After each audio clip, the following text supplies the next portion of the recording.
श्रीगोपाल कृष्ण महाराज की जय, दत्तात्रेय महाराज की जय, श्री चक्रपाणी महाराज की जय, श्री गोविंद प्रभु महाराज की जय, सर्वज्ञ श्री चक्रधर स्वामी की जय।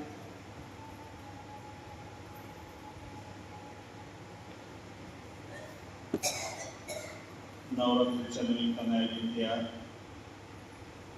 9 दिवसीय प्रवचन मालिकेमध्ये आपण श्री चक्रपाणी चरित्र आणि श्री दत्तात्रय चरित्र असे 2 चरित्र आपण घेतलेले आहेत। काल आपण श्री चक्रपाणी महाराजांनी कसा अवतार धारण केला, तो अवतार कसा कुठे याची माहिती आपण ऐकली। श्री चक्रपाणी महाराजांनी फलटण नगरीमध्ये जनक नायक आणि जनकायसीच्या घरी अवतार धारण केला आणि आपलं कार्य तिथे प्रारंभ केलेला आहे। 16 वर्षाचा झालेले असताना विवाह स्वीकारलेला आहे आणि विवाह स्वीकारून त्यांचं संसार व्यवस्थितपणे सुरळीतपणे सुरू झालेला आहे। पण संसारासोबतच धर्मकार्य सुद्धा ते करतायत। ते धर्मकार्य अतिशय उत्तम प्रकारे तिथे त्यांचं चक्रपाणी महाराजांचं चाललेलं आहे। श्री चक्रपाणी महाराज हा अवतार प्रामुख्याने आपल्याला 3च ठिकाणी दिसेल। त्यात फलटण, माहूर आणि द्वारका। फलटणला वयाचा साधारण 20 ते 22-25 पर्यंतचा काळ जो आहे तो फलटणला स्वामींचा गेलेला आहे चक्रपाणी महाराजांचा। आणि त्यानंतरचा काही काळ माहूरला, काही विद्वानांच्या मते 6 महिने, काही विद्वानांच्या मते 1 वर्ष असा काळ चक्रपाणी महाराज माहूरला थांबलेले आहेत। आणि त्यानंतर चक्रपाणी महाराज द्वारकेला गेलेले आहेत। असा हा चक्रपाणी महाराजांचा प्रवास आहे। चक्रपाणी महाराजांचे जे वडील होते तेही अतिशय विद्वान, आजोबा अतिशय विद्वान होते आणि आजोबा हे द्वारकेचे होते। चक्रपाणी महाराजांचं मूळ गाव तसं बघितलं तर हे द्वारका आहे। आणि ते आजोबा पणजोबा तिथे राहत असायचे। फलटणची काही मंडळी त्यांच्याकडे जात असायची, येत असायची। आणि मग त्या लोकांना असं वाटतं की आपल्या गावामध्ये सुद्धा अशी विद्वान माणसं असायला पाहिजे, जेणेकरून आपल्या गावातील मुलांना वेदांचा अभ्यास, परिसरांचा अभ्यास होईल। आणि म्हणून त्यांना तिथे विनंती करून फलटणला राजनायकांना बोलवलं होतं। आणि म्हणून फलटणशी संबंध चक्रपाणी महाराजांच्या पूर्वजांचा आलेला आहे। आणि म्हणून ती माणसं तिथे काही दिवस राहू लागली आणि तिथे आपला संपूर्ण व्यापार तिथे सांभाळा, वेदविद्या अभ्यासाचं काम त्यांनी प्रारंभ केलेलं आहे। आणि अशा प्रकारे तिथे स्थायिक झालेले आहे।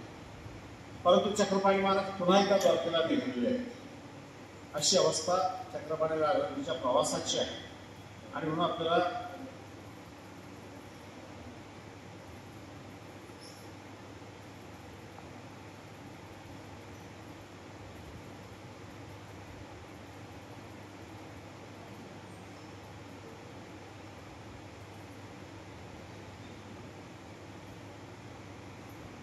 आणि अशा प्रकारे विवाह समारंभ संपन्न झालेला आहे। विवाह समारंभ संपन्न झाल्यानंतर जनक नायक होते तेही थोडे थकलेले होते, वय झालेलं होतं। आणि म्हणून त्यांनी आपला व्यवहार आपल्या मुलाच्या ताब्यात दिलेला आहे। साधारणपणे मुलगा थोडा मोठा झाला की त्याच्या ताब्यात व्यवहार दिला पाहिजे। त्याला थोडं कळायला लागलं, त्याला समजायला लागलं की हा व्यवहार घराचा असेल, परिवाराचा असेल, त्याच्यावरती जबाबदारी टाकणं गरजेचं असतं। हा नियम आहे। आणि त्या नियमाप्रमाणे ती जबाबदारी जनक नायकांनी चक्रपाणी महाराजांवर सोपवलेली आहे की मी आता वयस्कर झालेलो आहे, मी आतापर्यंत हा सर्व व्यापार सांभाळला, घरदार सांभाळलं, यापुढे तुम्ही आता घरदार सांभाळायचं आणि व्यापार तुम्ही सांभाळायचा। व्यापार त्यांचा फार मोठा होता, शेतीवाडी होती भरपूर, हे संपूर्णच होतं। आणि हळूहळू चक्रपाणी महाराज तो व्यवहार त्यांनी स्वीकारलेला आहे आणि त्याचं कार्य करू लागलेले आहे. बाई चक्रपाणी रावळी व्यवहारिक प्रवृत्ती करलेली, व्यवहाराची प्रवृत्ती स्वीकारलेली आहे. जनक नायकाची अवघी कुरवाडी आदरली आणि संपूर्ण जे शेतीवाडी होती ती शेतीवाडी स्वतः चक्रपाणी महाराज करू लागलेले आहे. जनक नायक व्यापार म्हणजे पुणा असे आणि जनक नायकाचा व्यापार प्रामुख्याने पुणे परिसरामध्ये पुण्याच्या परिसरात त्याचा व्यापार होता. मग ते तिकडे असायचे, शेतीवाडी यांनी सांभाळलेली एक वेळ जनक नायक किल्ले घानासे आले. एकदा चक्रपाणी महाराजांचे वडील जनक नायक फलटणला भेटण्यासाठी आलेले.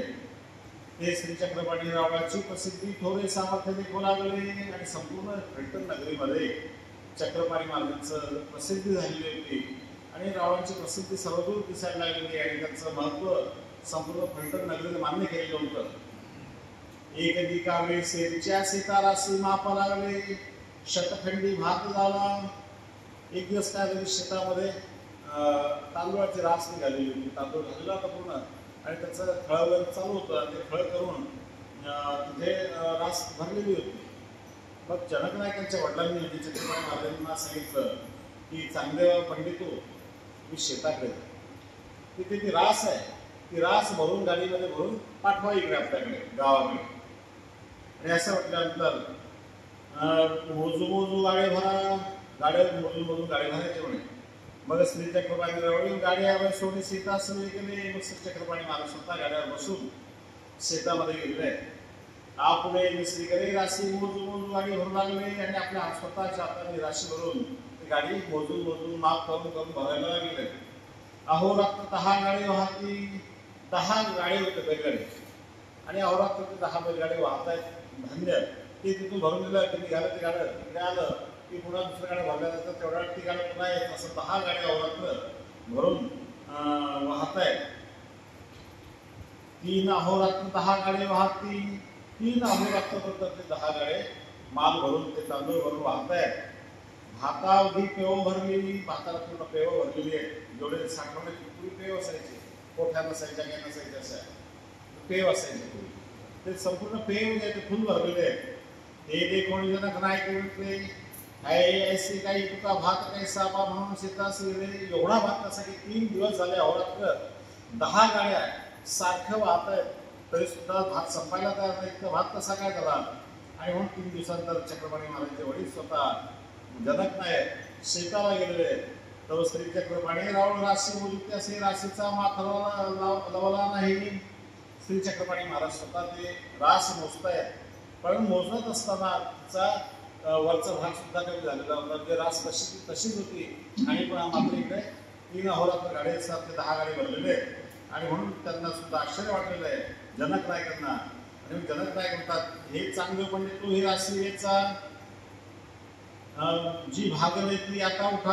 म्हणजे तुम्ही 3 दिवस हे मोजतायत भरतायत, तुम्ही थकले असाल म्हणून उठा म्हणे, चला. आणि असं म्हणून हाताला धरून त्यांना उठवलेलं आहे. चांगले पंडित तू ही राशी वेचा, मग ही जी रास आहे ती आता हिची विकून टाका म्हणे.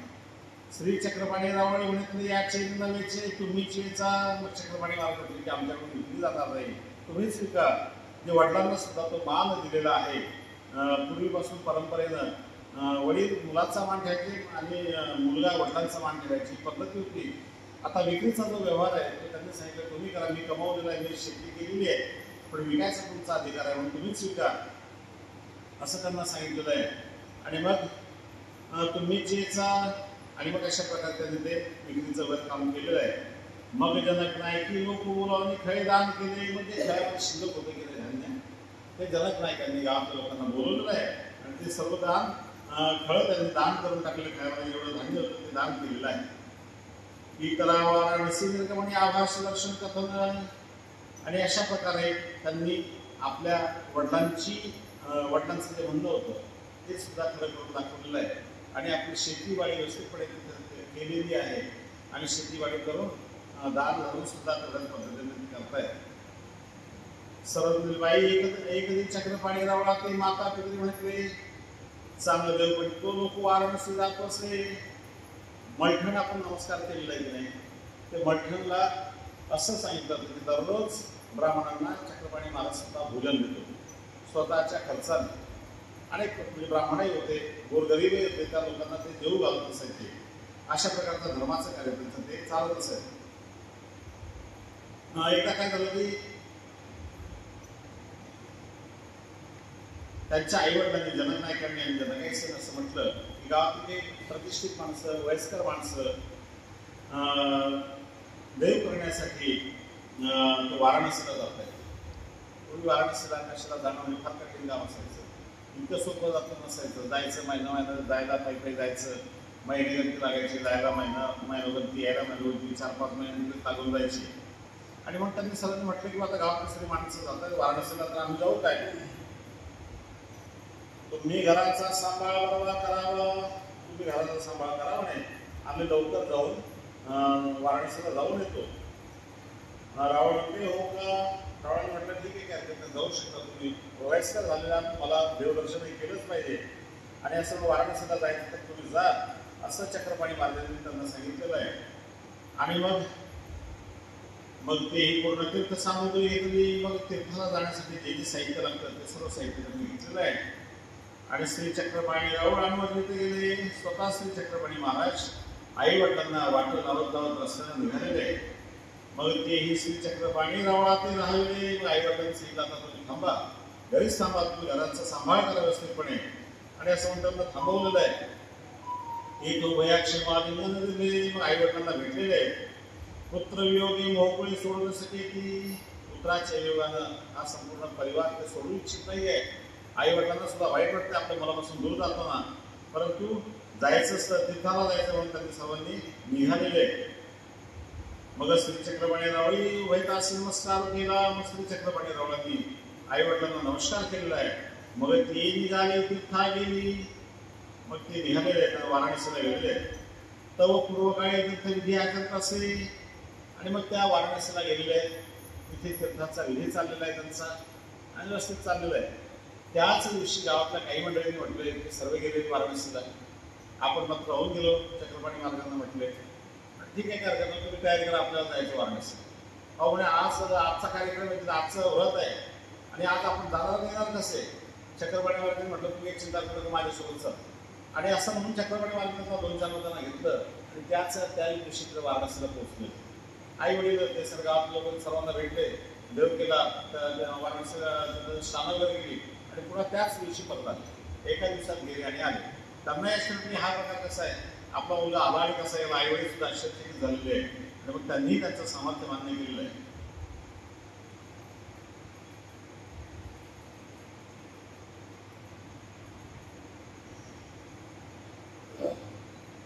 आता पितरे परोक्ष ज्ञान कथन. सरस्वतीबाई श्री चक्रपाणी रावळाची राणी आंबादली. मग स्वामी सांगतायत की श्री चक्रपाणी रावळांची पत्नी होती, तिला आणायचं ठरवलं. तिकडे गावी होती आई वडिलांकडे. मुळालाही घोडा घालायला आणि मुळासाठी मूळ पाठवलेलं आहे त्याला आणि मग तो घोडावर तयार केलेला आहे. परत श्री चक्रपाणी रावळ आणून त्याची चक्रपाणी रावळ म्हणतात की तिला आणू नका तुम्ही मुलीला, पत्नीला आणू नका असं ते म्हणतायत. याची आगम मंत्री दीक्षा करावी असे आणि ते म्हणतात की आम्हाला संन्यास घ्यायचा, आगम मंत्राची दीक्षा मला घ्यायची आहे आणि पत्नीला आणू नका असं त्यांनी सांगितलं.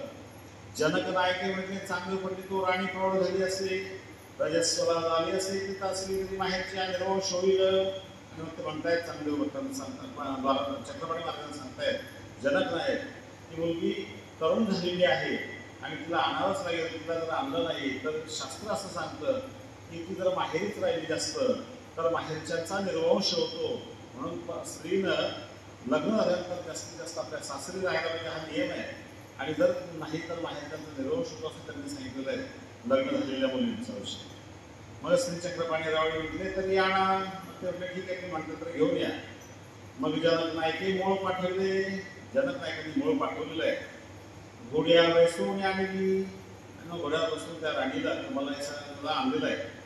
मग श्री चक्रपाणी रावळी ग्रस्त धर्मांगी करले. मग श्री चक्रपाणी महाराजांनी संसार धर्म स्वीकारलेला आहे, ग्रस्त धर्म स्वीकारलेला आहे. श्री चक्रपाणी रावळाची राणी घर चालवली, ऐसी प्रौढ झाली, ती घर चालवू शकेल, घर काम करू शकेल एवढी वय तिचं झालेलं होतं. मग केतकी एका दिवसात श्री चक्रपाणी रावळाची माता पिता दोन्ही परोक्ष झाली आणि काही दिवसांतर श्री चक्रपाणी महाराजांची माता पिता जे जनक नायक आणि जनकायसा आधी जनकायसा ज्या होत्या त्या वारल्या आणि काही दिवसांतर जनक नायक सुद्धा वारलेले आहेत. दोघही माता पिता त्यांचे वारलेले आहेत. जनक नायक श्री चक्रपाणी रावळात म्हणजे ऐसेचे आमचे श्राद्ध करावे. जनक नायकाने सांगितलं होतं जसं आम्ही आमच्या माता पित्यांचे श्राद्ध करत होतो तसं तुम्ही सुद्धा आमचं श्राद्ध करा असं त्यांनी त्यांना सांगितलं. जनक नायकांनी श्री चक्रपाणी रावळी मानले आणि त्यांनी सुद्धा ते मान्य केलेलं आहे. आधी जनकायसे काळ धर्मा गेली पाठी जनक नायक काळ धर्मा गेले.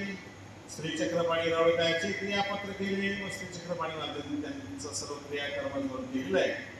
मग श्री चक्रपाणी रावळी सान्याची व्यवहाराची प्रवृत्ती करली आणि मग मात्र आई वडील गेल्यानंतर ते उदास झालेले थोडे आणि मग थोडंसं बाहेरचे जे व्यापार होते ते त्यांनी कमी केलेले आहे आणि आपल्या याच्यामध्ये राहू लागले.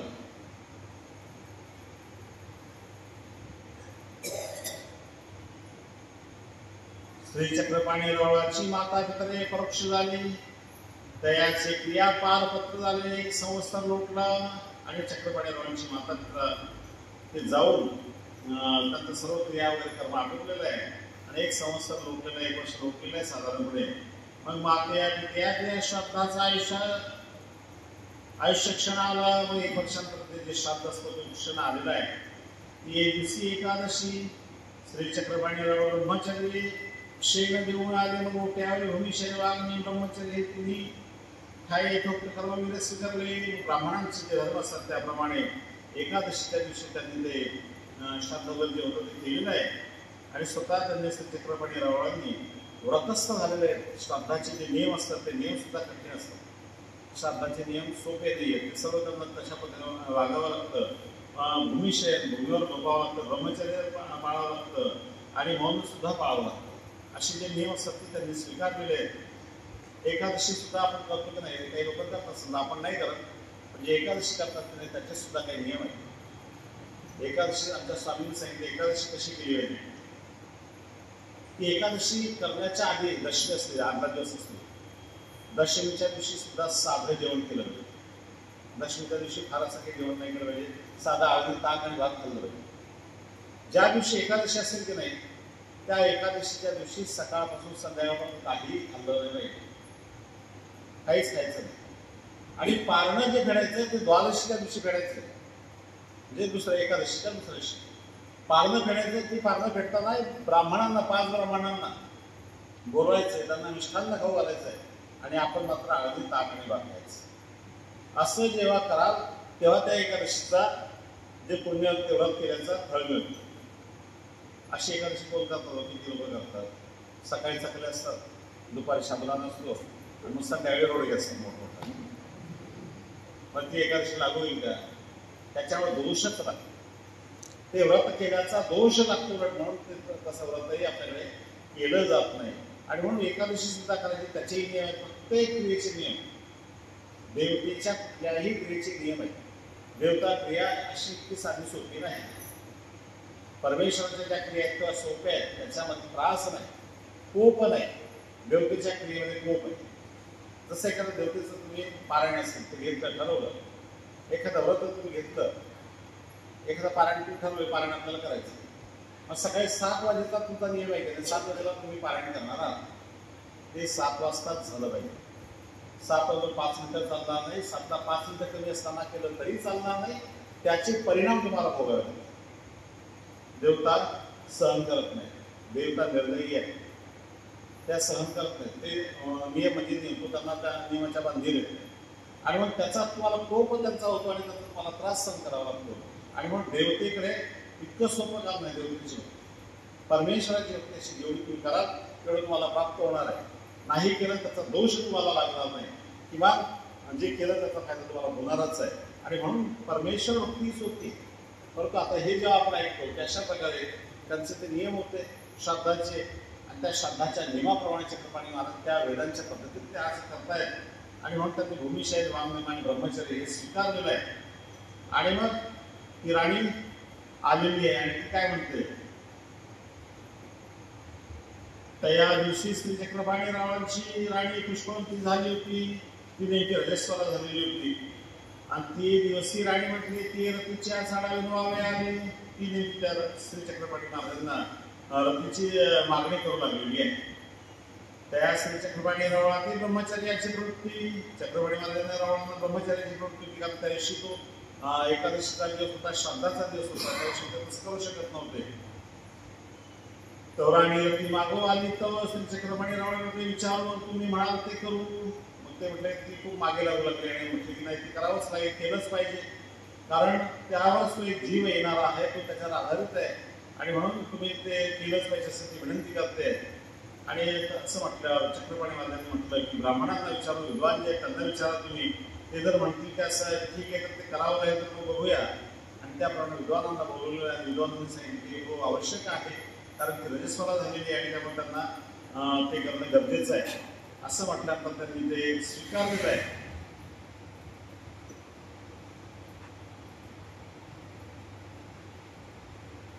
मग कणीस पक्षी प्रायश्चित दिले तरी घडे आणि अशा प्रकारे त्यांनी सांगितलं की त्यानंतर प्रायश्चित तुम्हाला घ्यावं लागेल. त्याप्रमाणे त्यांनी ते केलेलं आहे आणि प्रायश्चित घेऊन ते स्नान पिंड सचल स्नान वगैरे सर्व विधी केलेली आहे आणि अशा प्रकारे त्यांचा तो विधी तिथे झालेला आहे. श्री चक्रपाणी रावळे थोडी पापाच्या आशी नाशी जातील. मग ती म्हणते की मला जर असं नाही केलं ती दिली नाही तर प्राणियाकडून एक यावया वाट पाहत असते, प्राणी येण्याची वाट पाहतो, बोलून जन्माला येणार आहे आणि ते जर तुम्ही नाही केलं तर त्याचं पातक लागेल. चक्रपाणी महाराज म्हणतात की आम्हाला पातक लागणार नाही, आम्ही पापांचा नाश करणार आहोत, आम्ही परब्रह्म परमेश्वराला आम्हाला कशाला पाप लागेल. परंतु तरी सुद्धा ते ऐकत नाही आणि त्यांना ते तिथे द्यावंच लागतंय.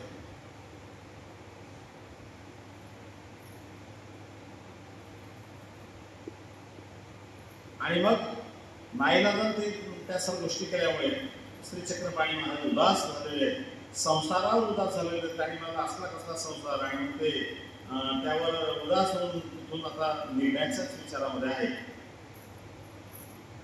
मग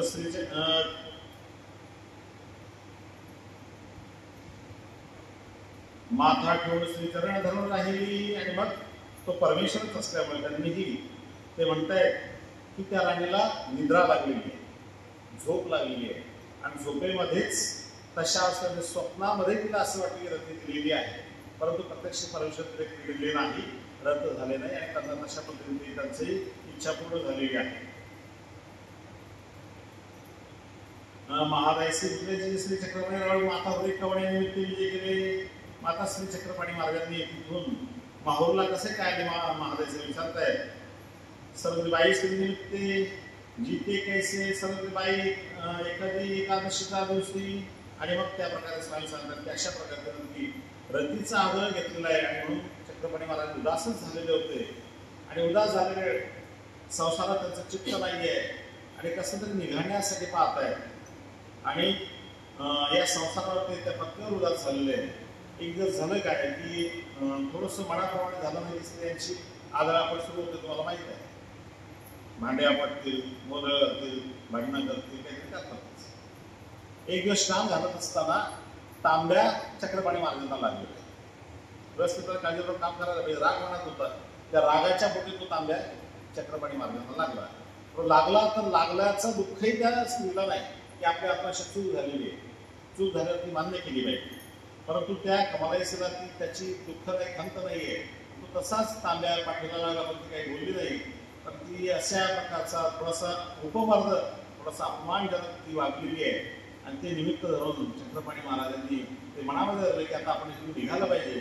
असाही तो परमेश्वरी अवतार होता, त्यांना जीवांचा उद्धार करायचा होता, जीवाच्या उद्धारासाठी ते अवतारलेले होते आणि मग तिथून निघणार होते आणि त्या निमित्तानं त्या हळूहळू तिथून निघायला लागलेले उदास्य स्वीकारलेला आहे. सरदबाई चक्रपाणी रावळी उदास किती एक दिवस आश्चर्य होते, त्याच्या उदास वृत्तीनं काही दिवस तिथे घरी राहिले आणि मग काही दिवसांतर अचानकपणे द्वारावती जाण्याचे उद्देश, द्वारकेला जाण्याच्या उद्देशानं गावातली काही मंडळी निघालेली होती की द्वारकेला जायचं दर्शनासाठी देवाच्या आणि म्हणून ते लोक निघालेले. त्यांच्यासोबत स्वामी सुद्धा चक्रपाणी महाराज सुद्धा द्वारकेच्या उद्देशानं निघालेले आहेत. कार्तिक मासा कार्तिकी पौर्णिमे कारणे मातापुरा निघाला. कार्तिक पौर्णिमेच्या निमित्तानं ते माहूरला निघालेले आहेत श्री चक्रपाणी राव येथे बसले. हे पाहूया सांगा ते मतापुरा यात्रेला ते म्हणताय चक्रपाणी महाराज कमलाय सगळं सांगताय की या यात्रेच्या निमित्तानं आम्ही आता यात्रेला माहूरला चाललोय, जाऊ का? हे पाहूया, तुम्ही आपले घर सांभाळा, तुम्ही आपलं घर सांभाळा, मी यात्रेला जाऊन येतो. तेव्हा ते म्हणते मी पण येते यात्रेला. मग श्री चक्रपाणी रावळ त्याचे अंतःकरणाशी राहिले आणि मग त्यांनी तिची समजूत घातलेली आहे की घर सांभाळा तुम्ही, मी जातो. आणि असं घर सांभाळा सांगितल्यानंतर त्या घरी थांबलेले आहेत आणि श्री चक्रपाणी महाराज मात्र माहूरला निघालेले आहेत. हे उद्या मातापुरा लोक सांगत तुम्ही शिदोरी करा. सांगितलं की आम्ही आता उद्या माहूरला जाणार आहे, तुम्ही शिदोरी तयार करा. तेही शिदोरी केली. उद्याचे श्री चक्रपाणी राव यात्रेतील समुदाय सामपुरेस निघाले. दुसऱ्या दिवशी सकाळी सर्व यात्रेच्या साहित्यासहित चक्रपाणी महाराज समुदायासोबत त्या यात्रेकरूसोबत निघालेले. राणी महाद्वारावरी बोळवीत आली. महाद्वारापर्यंत राणी बोळवत आलेली आहे, वाट लावत आलेली आहे. मग श्री चक्रपाणी राव आज्ञा घेऊन निघाले. श्री चक्रपाणी महाराज त्यांची आज्ञा घेऊन निघालेले आहेत. राणी ती श्री चक्रपाणी राव ते अवलोकित राहिली आणि राणी मात्र तिथेच थांबलेली श्री चक्रपाणी महाराजांना बघत बघत. परिते परतोन पाहतेची, पण चक्रपाणी महाराज मात्र परत पाहायला तयार नाही त्यांच्याकडे. सवे महाजन मोळीत आले. गावात लोक सुद्धा स्वामींना वाटत लावत आलेले आणि मग त्यांनी सर्वांनी त्यांना तिथे थांबवलेलं आहे की थांबा तुम्ही, आता आम्ही पुढे जातोय असं म्हणून सर्वांची आज्ञा घेऊन चक्रपाणी महाराज माहूरसाठी निघालेले आहेत. आणि नंतरचा काळ स्वामींचा तो माहूरला काही काळ आणि नंतर द्वारकेला स्वामी थांबणार आहे.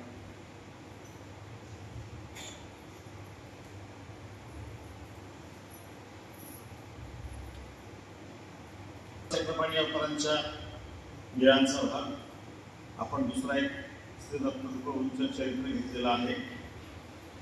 काल आपण श्री दत्तात्रय महाराजांनी कशा प्रकारे अवतार धारण केला याची माहिती आपण घेतली. अत्रि ऋषी, अनसूया माता यांच्या उदरी अवतार धारण केला. अचानकपणे हातावर श्रीमूर्त प्रगटलेली आहे. त्या बालकाला बघून सर्वच लोक अतिशय आनंदित झालेले आहेत आणि अशा प्रकारचा बालक, दिव्य असा बालक त्यांच्या घरी जन्माला आलेला आहे ते बघून सर्वांनाच अतिशय आनंद झालेला आहे.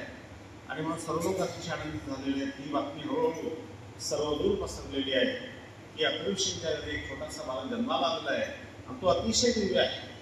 त्याच्याकडे बघितल्यावर कुणीही आकर्षित सहजपणे होतो. इतकं आकर्षक असं मूल आणि दिव्य असं मूल अत्रि ऋषींच्या घरी जन्माला आलेलं आहे. प्रत्यक्ष परब्रह्म परमेश्वराचा अवतार, परमेश्वरानेच अवतार तिथे धारण केलेला आहे. असं सर्वदूर कीर्ती पसरल्यानंतर सर्वच लोक श्री अत्रि ऋषींच्या घरी त्यांना भेटण्यासाठी, त्यांच्या मुलाला बघण्यासाठी आलेले.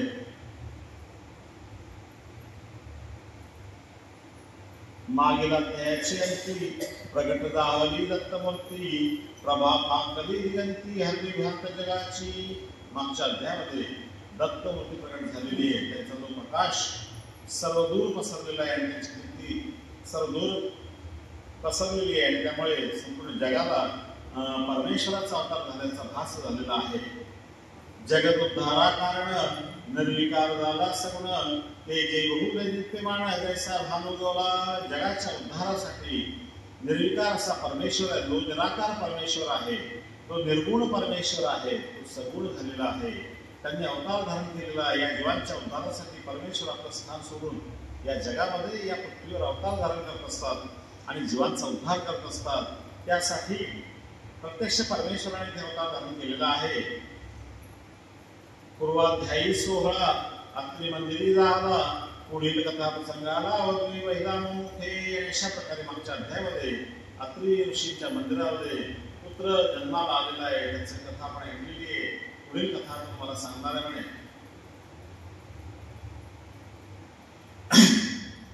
श्रोती सावधान होऊन सावधान सर्वांगाचे करोडे कान परिसावी कथा गण ठेवणी मनार्थावरी. आणि श्रोत्यांनी अतिशय सावध होऊन ही कथा ऐकायची असं कवी सांगतोय. आणि कथा नुसती ऐकायची नाही तर त्याच्या अर्थावर सुद्धा ध्यान ठेवायचं आहे.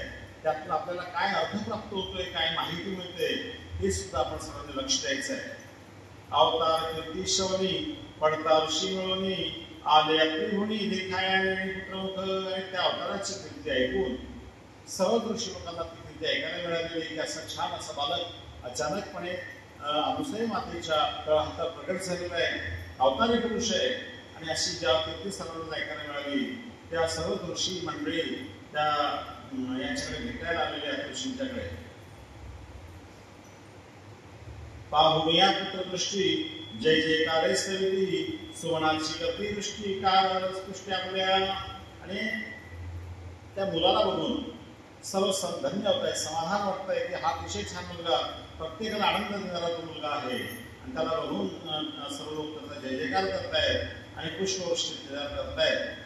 विमानी दाटले सुरवर अंगिरा पुत्र पुरंदर चंद्र सूर्य महेश्वर अश्विनी कुमार महाविष्णू, आणि विमानामध्ये आकाशामध्ये सर्व विमान तिथे दाटलेली आहेत आणि सर्वच देवी देवता स्वतः ते पुष्पवृष्टी करतायत. किन्नर गंधर्व सुशब्दे निळो जाती आनंदे नाना विराट नाना छंदे ठेवली, आणि किन्नर लोक सुद्धा गायन करत आहेत आणि सर्वच अतिशय आनंदित तिथे झालेले आहेत. ऐसा आकाशाचा सोहळा तळी भाग्या मिळवून सकाळ पाळला पौडवणी कृपा नामे गौरविला. अशा प्रकारे आकाशामध्ये हा सर्व सोहळा सुरू असताना भूतलावर पृथ्वीवर त्या बद्रिकाश्रमामध्ये अतृषीच्या आश्रमामध्ये मात्र त्या सर्व ज्या ऋषी स्त्रिया आहेत, ऋषींच्या पत्न्या आहेत, त्या सर्व मिळून पाळण्यामध्ये त्या बाळाला झोपवतायत आणि तिथे त्याचं नामकरण करण्याचा त्या नाम ठेवतायत. नाव ठेवलेलं आहे त्यांचं त्या बालकाचं सैंग. दत्तात्रय हे नंतर पडलेलं आहे, सैंग त्याचं नाव आहे. रक्त वर्णविला आनंदाचा सूर्योदय जीव ज्योती ओवाळली ती धवा बाळमातेने. आणि रक्त वर्ण आहे, लाल गुंड असं त्यांचं शरीर आहे. रक्त वर्ण दत्तात्रय महाराजांचा.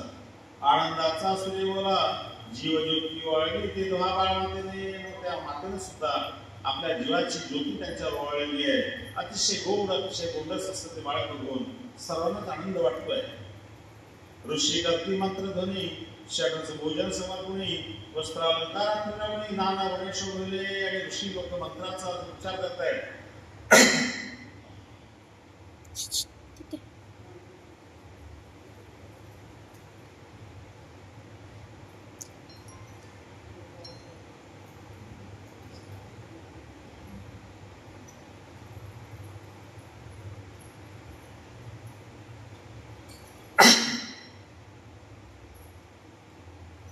ऋषी लोक मंत्रांचा उच्चार करतायत.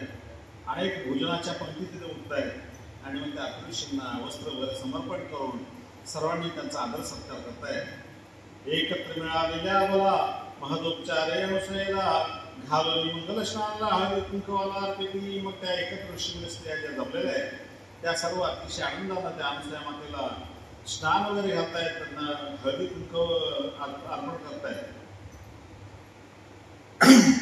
आम्ही ऐकली शास्त्रवचने परी नाही ऐसे कवणे बाल उद्धारी धरणे आम्ही श्रवणे ऐकले. आणि ते म्हणताय की आम्ही अनेक शास्त्राचं वचन ऐकलेलं आहे, अनेक ठिकाणी फिरलो, परंतु अशा प्रकारचं बालक आम्हाला कुठे बघायला मिळालं नाही.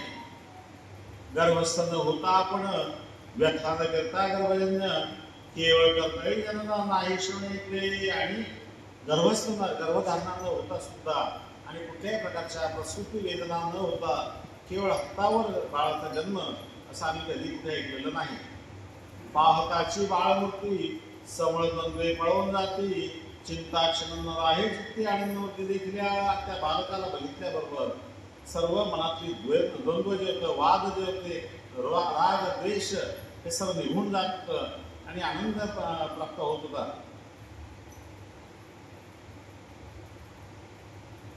तो हा बाळ देवादिदेव मुक्तिदाता स्वयमेव भक्ताची जाणवणी किंवा अभिनव सुखदाता. तो हा बाळ देवादिदेव आहे, देवांचाही देव आहे, परमेश्वरी प्रत्यक्ष परमेश्वर आहे. आणि भक्तांची कणव जाणून तो सुख देण्यासाठी जीवांना इथे प्रगट झालेला आहे.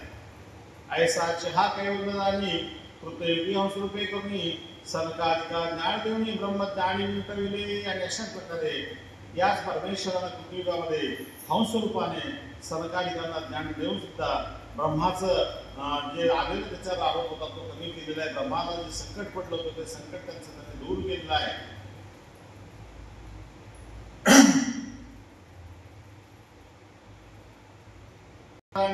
अवतरला सरणी ब्रह्मांडीच्या देवता एवढी लागती चरणी त्याच्या आणि तोच परमेश्वर त्या अवतार धारण केलेला आहे विषयीच्या सदनी आणि सर्व ब्रह्मांडाच्या देवता येऊन त्या भगवंताच्या चरणी लागतायत. अनार्घ्य रत्ने वाळती वर्षिती नाना पुष्प जाती अष्टयुद्धाची आहे ती करुणी वदती जय जय. आणि अशा प्रकारे अनार्घ्य रत्नांनी त्यांचं वाळतायत आणि पुष्पवर्षण समर्पित करतायत. अशा प्रकारे सर्व आनंद व्यक्त करतायत. त्या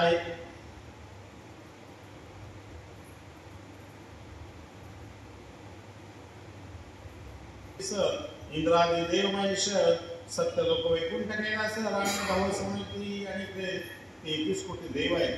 इंद्र आहेत, महेश आहेत, हे सर्व सत्य वैकुंठ हे सुद्धा आपल्याप्रमाणे त्यांचं कार्य करतायत.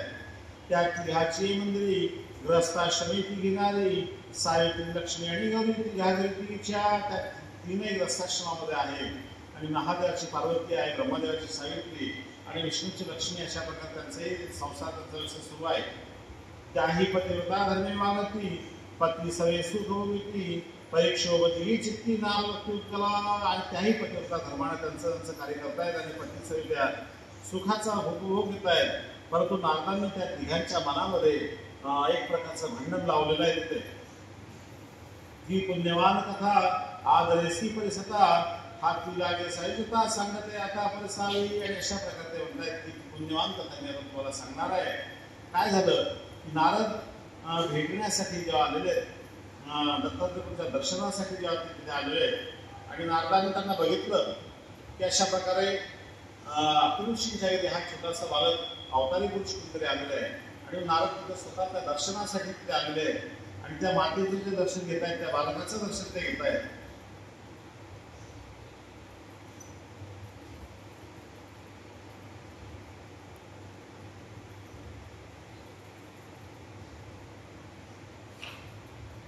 कवणे अवसरी नारदाला आपली मंदिरे तयासी देखून नमस्कारे त्याची भारी अनुसया. आणि मग अचानकपणे ऋषींच्या मंदिरामध्ये नारद आलेले आणि त्यांचा आदर तिथे करणं आपल्या घरी साधू आलेले मंदिरात त्यांचा आदर तिथे करणं हे आपण कर्तव्य आहे.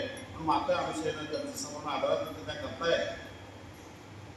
जी आज्ञा स्मरणी वैसू लागते ऋषराया यथाविधी दोन्ही शास्त्रांगी पाया लागली. आणि अशा प्रकारे आपल्या पतीची ती आज्ञा होती की कुणी साधू संत घरी आले की त्यांचा आदर केला पाहिजे. आणि आपल्या शास्त्रामध्येही त्याचं सैनिक आपल्या घरी कुणी साधू संत आले की त्यांचा आपण आदर सत्कार केला पाहिजे. या नियमाप्रमाणे माता अनुसयानं संपूर्ण त्यांचा आदर सत्कार केलेला आहे. त्यांना व्यवस्थितपणे छान बसायला टाकलेलं आहे. बसायला टाकून त्यांचे पाय वगैरे धुतलेले आणि त्यांना विचारलं आपल्याला काय भोजन वगैरे त्यांची विचारपूस त्यांनी केलेली आहे. जी आज्ञा स्मरणी वैसू लागते ऋषीराया यथा ती नमित सताचरणी अवलोकती नारद मुनी तर तिची आचरणी पाहिल्या त्यांनी पुतळ्या. आणि ती जेव्हा त्या नारद ऋषींचं पायावर होते आणि अशा प्रकारे तिथं ते कार्य चाललेलं असताना अचानकपणे नारदाचे लक्ष तिच्या पायाकडे जातं, कोणाच्या अनुसरी मातेच्या. आणि जेव्हा त्यांच्या पायाकडे ते बघतायत नारद मुनी त्या त्यांना समजते की त्या पायामध्ये तीनही देवता आहेत. कोण? पार्वती आहे, सावित्री आणि लक्ष्मी. या तिघं सुद्धा तिच्या पायामध्ये आहे असं त्यांना दिसतंय. सावित्री लक्ष्मी पार्वती प्रत्यक्ष ओळखून युक्ती साष्टर्य देखतापुटी नानामाच्या मत्कृती दिसतात. आणि त्या तीनही देवता तिच्या पायामध्ये दिसलेल्या म्हटल्यावर अतिशय आश्चर्यचकित झालेले आहे. आणि काही भासले कैसे परब्रह्म ऐसे चारी मुक्ती ऐसे जन्मप्रतिषेध होतात. आणि ते प्रत्यक्ष परब्रह्म परमेश्वर परब्रह्म असल्यामुळे चारही ज्या मुक्ती आहेत त्या चारही मुक्ती इथे आहेत असं तर माहिती मिळते आहे. देखे अवतरले कैवल्यानी प्रकाश कोदला तिच्या भोवनी ब्रह्मांडीच्या देवता येऊनी लागल्या चरणी सकाळीत. आणि प्रत्यक्ष परमेश्वर अवतरलेला असल्यामुळे ब्रह्मांडाच्या सर्वच देवता त्या अनुसया मातेच्या जवळ येऊन उभे राहिलेल्या आहेत. देखो तो भ्रमणी पडला म्हणजे साच विश्वरूप अवतरला म्हणून नमस्कार केला अनुसयाला मारले. आणि अशा प्रकारे मग त्यांनी खरंच परमेश्वर इथे अवतरलेला आहे असं म्हणून त्यांनी त्या अनुसया मातेला नमस्कार केलेला आहे. आणि नमस्कार करून ते आपल्या निघालेले पुढे. नमुनिया ऋषीश्वरू तेथे चालला वेग करू अंतरी करून या विचार चल होता करू आणि अशा प्रकारे त्यांनी लक्षात आलं की आता हे तर झालेलं आहे. पण नारदाला सवय होती, कळीचा नारद म्हटलेला आहे की नाही, कळ लावायची त्याला सवय होती, कुठेतरी भांडण लावून द्यायची. पुढे चांगलं चाललेलं असतं नारदाला उघडत नसतं. आपल्या गावात काही लोक असतात तशी कळी नारद, जिथं कोणाच्या घरात चांगलं चालत असेल तर कळ लावतातच. तसा हा नारद होता आणि त्याने असं ठरवलं की आता आपण काहीतरी कळ लावायची, भांडण लावायचं. आणि म्हणून ते विचार करतात काय करायचं. जेथे ब्रह्मण्याचे अधिष्ठान तया सत्य लोका जाऊन करिता झाला विधान कार्य कारण जाणवणी. आणि मग अशा प्रकारे तिथे गेले ब्रह्मदेवाच्या घरी गेले. पहिल्यांदा ब्रह्मदेवाच्या घरी गेले. ब्रह्मदेव नेमके काही कामानिमित्त बाहेर गेले होते. माता त्यांची पत्नी सावित्री उभीच होती. सावित्री आणि बघितलंय नारदमुनी आलेले. नारदमुनी आल्यानंतर अतिशय सत्कार नारदाचा केलेला आहे. आणि आदर सत्कार करून त्यांना बसायला टाकलेलं. विचारलं काय तू आज काय उद्देशाने आले, कारण सांगा. नारदाच्या मनात कारण होतंच, उद्देश होताच. नारदा म्हटलं काय सांगावं तुम्हाला म्हणे, तुम्ही एवढ्या मोठ्या घरच्या ब्रह्मदेवाच्या तुम्ही पत्नी असता, एवढं सर्व काही तुमच्याकडे असून सुद्धा मात्र मला आज खूप वाईट वाटलं म्हणे. काय वाईट वाटलं, काय झालं. नाही म्हणून तुम्ही एवढ्या मोठ्या बाई म्हणे, पण तुम्ही त्या भूतलावर म्हणे एक तुमच्यापेक्षा श्रेष्ठ बाई तुमच्या जन्माला आली. माझ्यापेक्षा श्रेष्ठ तुम्ही, आज मी ब्रह्मदेवाची पत्नी, माझ्यापेक्षा कोण मोठं असू शकतं. नाही म्हणून तुम्ही कुठेच लागत तुम्ही तुमच्या पायामध्ये आहे म्हणून तिला भडकून त्या बाईला सांगितलं. नाही म्हणे तिच्या पायाची बरोबर तुम्ही सुद्धा करू शकत नाही म्हणे, असं शक्य नाही म्हणे. मी ब्रह्मदेवाची पत्नी आहे, नाही म्हणत तुम्ही तिच्या पायाशी आहात, खोटं वाटत असेल तर जाऊन बघा असं म्हटलं. त्याला खूप राग आला. तुम्ही कुठेच लागत तुमच्याशी खूप श्रेष्ठ आहे असं म्हटल्यावर तिथं संतापली. ब्रह्मदेवाला विचारायचं आता ब्रह्मदेवाला विचारून काय ते. आणि असं म्हणून संतापत्ती झाली, संतापली आहे. तिला सोडून ब्रह्मदेव निघाले गेले. आता दुसरं घर शोधलं पाहिजे. महादेवाच्या घरी गेले. महादेव बाहेरच होते. पार्वतीला भेटले. पार्वतीला म्हटले पार्वती तू महादेवाची पत्नी आहे, तू खरंच खूप मोठी आहेस, खूप श्रेष्ठ आहेस. परंतु म्हटलं बाई हो, परंतु काय त्या अनुसया जी आहे ना, त्या अनुसयाच्या प्रति कुठं लागत नाही असं म्हटलं. की नाही असं काय म्हणता तुम्ही, महादेवाची पत्नी पार्वती आहे मी. नाही म्हणजे त्या अनुसयाच्या पुढे कुठं लागत नाही. तिच्या पायाचे बरोबर तुम्ही करू शकत नाही, तिच्या पायाशी तुम्ही असं म्हटलं. की संतापली म्हणे एवढं मोठं आम्ही देवाच्या पत्नी असून आमचा पती एवढं कार्य करत असताना त्याच्यापेक्षा कोण मोठं झालं खाली जमिनीवर पृथ्वीवर. संतापली ती. त्यांना सोडलं आणि गेला लक्ष्मीकडे. लक्ष्मीला तेच सांगितलं म्हणे तुम्ही कुठेच लागत नाही. नाही म्हणजे विष्णूची पत्नी आहे, नाही कुठे लागत नाही म्हणे, तुमच्याशी ती अनुसया श्रेष्ठ आहे. आणि असं म्हणून तिघी घरी भांडणाला जाऊन दिले. तिघी बाया बसून बसलेल्या आहेत आणि बसून बसल्या. ब्रह्मदेवाने घरी बघितलं, घरी काही वातावरण बिघडलेलं आहे. सर आढळपट चाललेली, काय झालं विचारलं. म्हणजे भूतलावर अशी कोण अनुसया आहे की जी आमच्यापेक्षा श्रेष्ठ आहे. नारद सांगत होते तुमच्यापेक्षा श्रेष्ठ झालेली आहे, अशी कोणती स्त्री आहे म्हणे.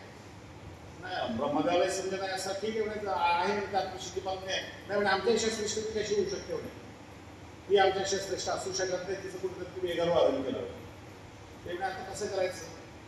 इकडे महादेवाला ते भरपूर सांगितलं, विष्णूला लक्ष्मीला तेच सांगितलं. तिने घरात भांडायला लागलेले, तिघी बसून बसलेले आहे.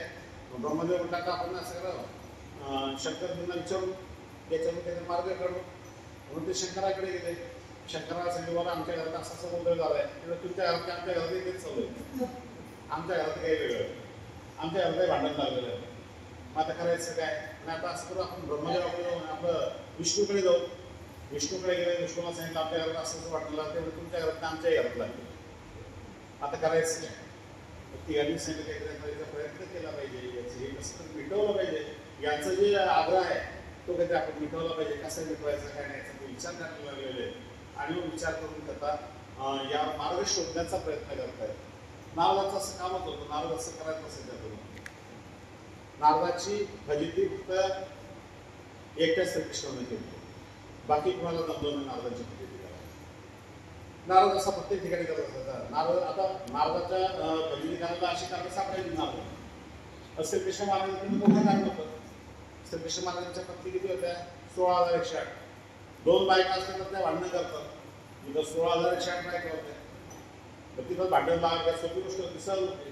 तिथं बऱ्याचदा कधी प्रयत्न केला असं भांडणं लावलं ते काही होऊ शकत. एकदा काय झालं, हा सर्व सुखाचा संसार पाहून नारदाला सुद्धा असं वाटलं की आपण संसार केला पाहिजे. सर्व व्यवस्थित चाललं होता. ऋषी होता, ब्राह्मण होता, ऋषी होता, ब्रह्मचारी होता, सर्व होता. पण श्रीकृष्ण भगवंतांचा सुखी संसार, भांडणाला लावायचा प्रयत्न सुद्धा कधीच भांडण लागत नाही यांच्यामध्ये. म्हणून नारदाला असं वाटतं आपण सुद्धा संसार करतो. आणि म्हणून श्रीकृष्ण महाराजांनी सांगितलं, श्रीकृष्णा आणि म्हणे मला सुद्धा असं वाटतं तुझा एवढा स्वतःचा संसार चाललाय, मला सुद्धा संसार करावा असं वाटतं. आता श्रीकृष्णाला आम्ही लहर गमत करायची याची.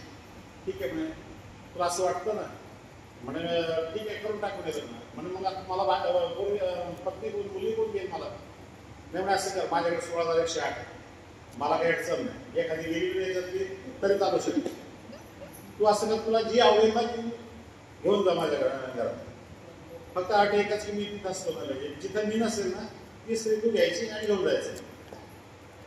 याला वाटतं आता 16,108 कुठं कुठं असणार. श्रीकृष्ण महाराजांनी सुरुवात केली. एक घर प्रत्येक ठिकाणी लोक बसलेले, कुठे जेवण करतायत, कुठे आंघोळ करतायत, कुठे काही चाललेलं, असं सर्व गोष्टी सर्व दूर गेला. कुठेही काही सापडायला तयार नाही. एकच घर असं नाही शेवटचं आता की ते घर मात्र बाकी होतं. आणि आता हा थकलेला होता, वैतागलेला होता. कारण एवढ्या घरी सापडले म्हणजे काही तरी सापडलेलं. आणि असं म्हणून तो अचानकपणे त्या घरात गेलाच. परंतु झालं काय की ती होतं घर सत्यभामाचं. आणि सत्यभामा ही नारदाची मानलेली बहीण होती. लोभानं का असेना, कोणत्या का कारणानं असेल तर तो बहिणीच्या घरचा पायरी चढली.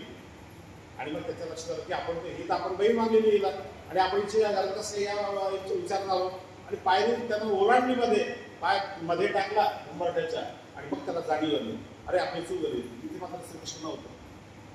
श्रीकृष्ण तिथे नाही, श्रीकृष्ण बाहेर येत आहेत. अरे म्हणजे नारदा जाय ना घराचा, घेऊन जातो काय घेऊन जाऊ.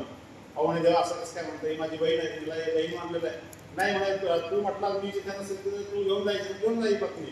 नाही म्हणे माझी चूक झाली देवा, तू माझी बरोबर दिलवली. म्हणे नाही म्हणे आता माझी चूक झालेली आहे, मी माझ्या हातून मोठं पाप घडलं. मग काय करायचं, प्रायश्चित्त घेतलं पाहिजे. झालेलं चुकीचं प्रायश्चित्त घ्यायचं. काय प्रायश्चित्त? नाही म्हणे चल मी तुला सांगतो, एक नदी आहे, त्या नदीमध्ये जाऊन तिथं स्नान कर. आणि मी म्हणेन तो मंत्र म्हण, म्हणजे तुझं पाप नाहीच होईल. आणि मग म्हणून एका नदीमध्ये गेले. त्या नदीमध्ये डुबकी मारायला लावले. आणि नर हरी नर हरी नर हरी असा 3 वेळा मंत्र म्हणून. आणि तो मंत्र म्हटला की तुझं पाप नाहीच होईल भगवंतांचं. ठीक आहे म्हणे. नदीमध्ये डुबकी मारली, नदीमध्ये डुबकी मारली आणि नर हरे नर हरे नर हरे असा 3 वेळा मंत्राचा उच्चार केला. वर येऊन बघितलं. वर येऊन बघितलं काय झालं की अचानक पूर्ण शरीरामध्ये बदल झालेला होता. जो पुरुष होता त्या पुरुषाचं पुरुषत्व जाऊन तो स्त्री झालेला होता. नारदाची झाली नारद. आता अंगावर वस्त्र नाही, काही नाही. नारद लाजायला लागला. शेवटी स्त्री झाला तो. स्त्रीत्वाची भावना आली आणि अंगावर वस्त्र नाही म्हटलं की म्हणा पाणी करून बसतो. थोडा वेळ बघतो कुणी येईल, वस्त्र देत, आपण वस्त्र अंगावर घेऊ आणि मग बाहेर निघू. कुणी यायला तयार नाही. अचानक एक राजा आला.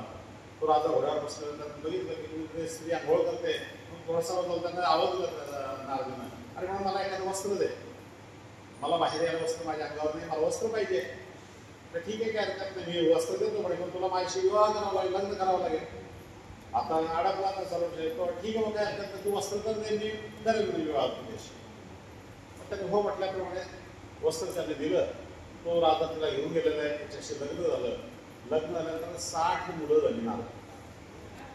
आणि एक मुलगी, 61 मुलगी. 60 मुलं आणि 61 मुलगी झाली.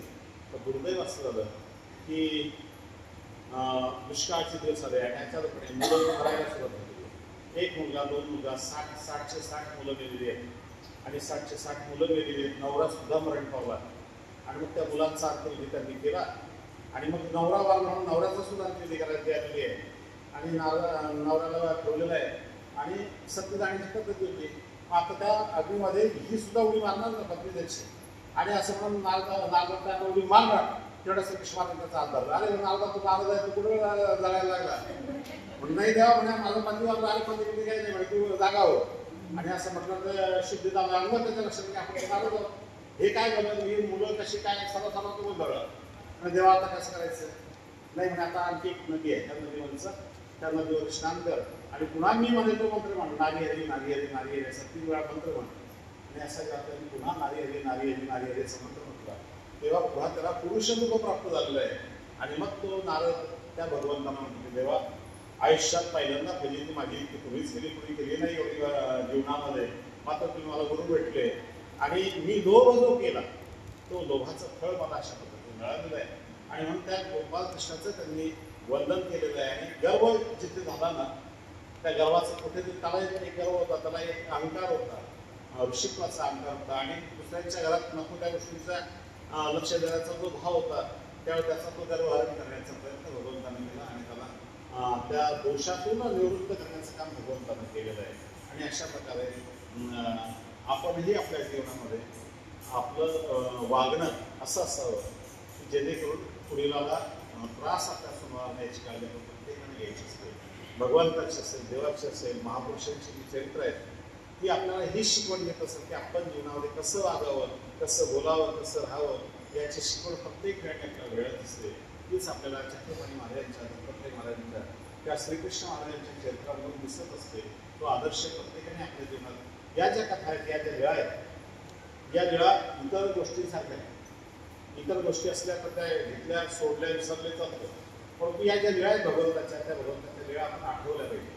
घरी जाऊन सुद्धा त्या लीळा आपल्याला आठवल्या पाहिजे. आणि जेवढी आठवण लीळा परमेश्वराची ती लीळा आठवल्यानंतर त्याचं विशेष गोष्ट आपल्याला प्राप्त होत असतं, विशेष लाभ आपल्याला प्राप्त होत असतो. म्हणून त्या लीळा आपण सदैव आठवल्या पाहिजे. त्या लीळा चिंतनाने खरा परमेश्वर आपल्या जवळ येत असतो. परमेश्वराचे स्मरण करणार, चतुर्विध स्मरण जे म्हणतो आपण ते नाम लीळा बोलण्याचे शिकतो. ते संपूर्णपणे आठवलं तर नक्कीच परमेश्वर आपल्याला प्राप्त झाल्याशिवाय राहणार नाही. एवढ्यापासून सांगितलं.